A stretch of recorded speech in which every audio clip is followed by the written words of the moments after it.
Сергей Александрович, а достаточно ли на хакасском языке терминов, чтобы объяснить все повороты вашей инновации? Если подумать, думаю, вот, да. Во-первых, медиа. Медиа – это средство массовой информации. Название, проза, стихи. Что это? Медиароман в стихах. Есть эссе-роман, вот у Виктора Чевелихина, там восстанавливается от седых времен до сегодняшнего дня. У тебя что? Пока я не разбивал на жанр. Вот ты говоришь, в Великой степи язык, который справа, это русский язык, славянский. Вот скажи мне на славянском языке, что это за роман? Свою учительницу у вас, все-таки ты у меня учился. Я вот пока не разделял, это не эссе-роман, ну, жанр я пока не знаю, как определить, потому что если мы сейчас займемся, как определить жанр Евгения Онегина? Вот как роман, как определить? Есть определенные жанровые нормы романа. Ну да, вот, как вы сейчас меня спросили о определении, допустим, это роман эссе или не эссе, да, как определить Евгения Онегина? Куда его отнести? Я не знаю. Также я не знаю, куда отнести роман в стихах Моисея Баринова. Также я не знаю, куда это отнести. Ну, я в центре повествования это что? Вот, надо нас на хакасском языке. Он только еще приступает, он еще не рассказывает. Надо на хакасском языке слушать. Дело в том, что концепция вот этого романа, вот чем отличается, я тут рассказывал, не придется сейчас опять повторяться. Дело в том, что понятие романа, оно зависит от технологии.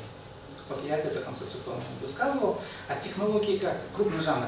Если раньше наши хакасы писали на древние скалы, то есть они долбили, да, жанр эпитафии был, это небольшой жанр, но там невозможен был жанр романа. Почему? Потому что технологии были ограничены. Появилась бумага, ну скажем 500 лет назад, да. Когда появилась бумага, появилась возможность передачи информации. Бумага это транспортабельная технология. Камень это не транспортабельный, ее не потащишь. А бумага транспортабельная, она легкая, и принести легко передать другому. Соответственно, бумагу сшили, и появилась возможность написания более емких жанров. Это уже не эпитафийный жанр. А при камне там еще другая система мировоззрения была. Дело в том, что человек, родившийся, скажем, 1500 лет назад, он умирал с тем же, с чем родился. Ну, допустим, ощущения жизни были совсем другие, чем у нас. Дело в том, что он родился при велике, при лошади и при седле, он с этим умирал. Ничего нового не появлялось за период, пока он жил. Почему? Технологии вообще не менялись практически, ничего вообще не менялось. И ощущение жизни было, оно другое. Вот человек родился с лошадью, умирает с лошадью. Машина не появлялась. Меняется время, начали развиваться технологии.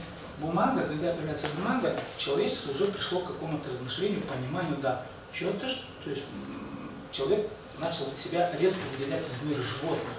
Он стал себе, вот, и в период Ренессанса четко это осознали, и четко эту программу и эту идеологию выдвинул. Человек это центр вселенной, вот этой идеологии, да, Ренессанса.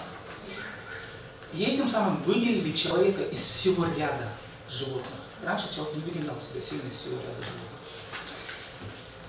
Но в эпоху бумажных технологий можно было писать уже не только романы, и там разнообразие жанров, оно... Теперь компьютеры, появились компьютеры. Что появляется? Транспортабельность информации меняется в разы вообще. Она еще интереснее становится. Например, если в книгу нельзя было всунуть движущийся объект, то в компьютер можно всунуть движущийся объект. Я сейчас пытался продемонстрировать, и с компьютерными технологиями можно и звук послушать, и картинку увидеть. А с бумагами вы это не увидите. То есть бумага ограничивает творческие возможности человека вообще.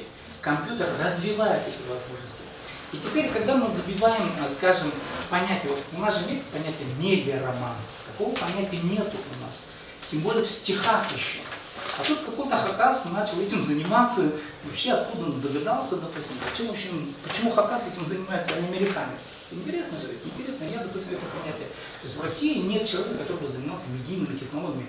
Теперь вопрос такой, какими навыками должен владеть пишущий медиароман, чем тот, который просто роман пишет? Возьмем технические навыки.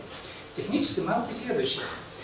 Человек, который пишет в бумагу, он должен научиться, конечно, вот ручкой водить по бумаге. Мы эту технологию вот сейчас все вы сидите и пользуетесь. Этому нас обучали с детства в школе, да, ну как в школе, допустим, не знали. Это единственный технический навык, который нам нужно. Правильно вводить букву по бумаге, то есть каллиграфию. Все. А какими навыками должен владеть тот, который пишет медиароман? Он должен знать компьютер, операционную систему, программы, должен обработать видео, должен обработать аудиотехнологии, сделать монтаж, потом еще... Это только технические навыки, разнообразие программ. То есть человек поднимается на другой уровень технологических возможностей.